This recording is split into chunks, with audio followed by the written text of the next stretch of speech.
would like to take a moment to recognize the Women's Leadership Council. If you're on the 2016 Women's Leadership Council, please stand and be recognized. Let's show them how much we appreciate them by giving them a round of applause.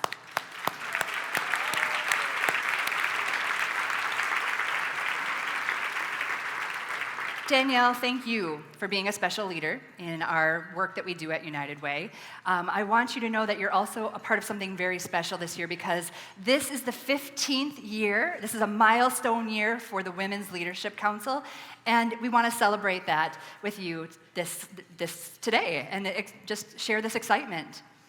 It's humbling to know that 15 years ago, in 2001, there was a group of ladies that decided to start a Women's Leadership Council. Christy, 15 years ago, I was graduating high school. I don't even want to tell you where I was 15 years ago. Little did I know that I would have the opportunity to pass on the tradition. Just to put in a little context for you guys, in 2001, I'll give you a couple fun facts. That was the year that the iPod was released. Yes, the iPod. And Friends was the #1 TV show. Oh, Everyone that Chandler. loved Rachel. That Chandler. And Rachel. I wanted to be Rachel, too, with the hair. I wanted her hair. Yeah. But also, during that year, 4 brave, trailblazing women in our community decided to start a movement to involve more women in this community in the work of United Way. And it's my pleasure to introduce you to these 4 women leaders who had this important vision. They are Mavis Bennett, June Hare, Tammy Miller, and Karen Offit. Let's go down memory lane. Yeah, absolutely.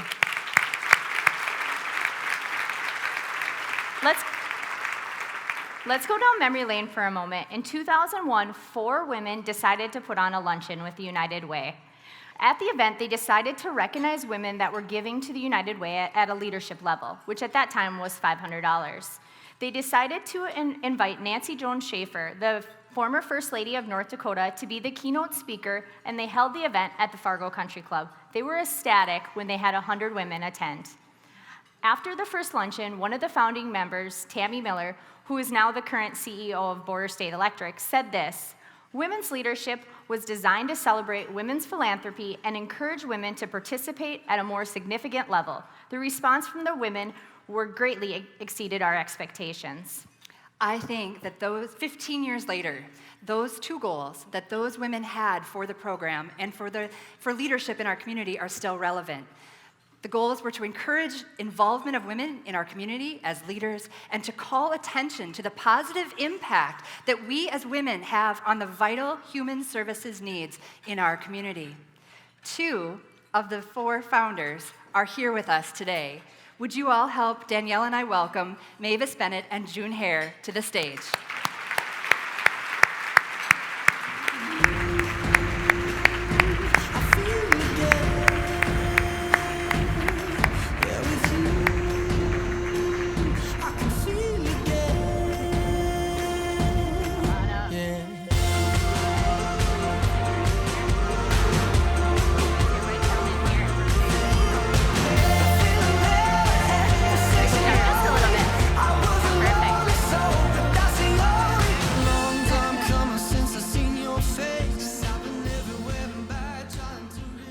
Mavis and June, as the current Women Leadership Council Chair, I'm so honored to pass on your tradition and all the work that you guys put in 15 years ago. When we were looking at past United Way newsletters, we actually found a quote from Mavis after the first luncheon. She said, "It was exciting to hear the impact women had on our communities. I see the Women's Leadership Program becoming an important part of our annual campaign." Wow, were you right, Mavis. I know you guys were really excited when you had your first luncheon and there was 100 women. It's got to be pretty amazing to look out and see a sold-out crowd and 15 years later.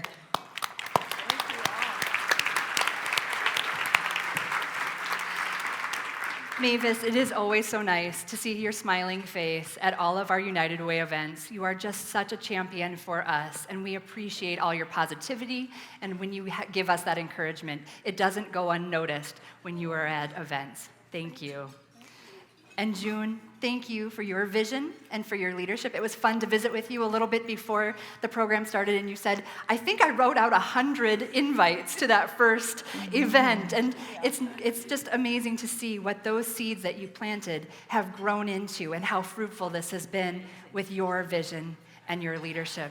Thank you so much. We called, actually, Jessica, your granddaughter, to ask her what she thought about you starting this initiative. And she said that your main goal was just to help the community, and that this is just part of your nature, and that you love being a part of initiatives that are like this. And so we just want you to know how much we appreciate you and how much your family is so proud of you.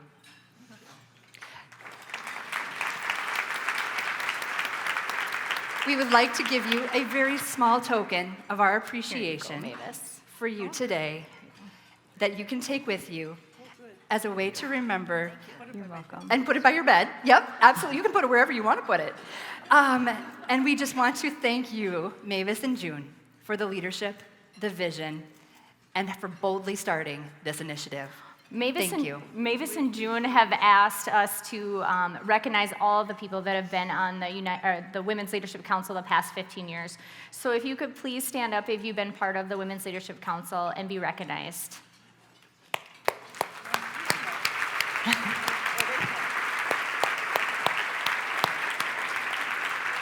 Thank you. Thank you. Yes.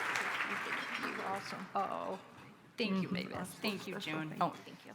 We want to make sure that we also share our deep gratitude to Karen Offit, who couldn't be here today, and also Tammy Miller, who couldn't be here because she's traveling internationally today. But I have to tell you that she has 3 full tables of women from Border States Electric here supporting her today.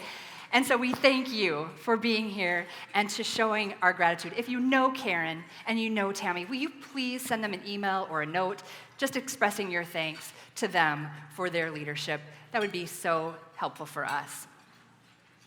These 4 women certainly did start a movement. We see that here today. The first year, we had quite an impact on our community and on women in our community as leaders in philanthropy. That first year, after the first luncheon, they generated more than $70,000 in new pledges to the United Way and attracted over 76 new United Way givers. Today, as we flash forward, last year, women who gave at the Women's Leadership Council level of $600 nearly exceeded $850,000 that was invested into our community for kids. And this year, we hope to hit $1 million that Women's Leadership Council members will raise together, that we can support children and invest back into our community. I believe we can do it, Danielle. I think we can too.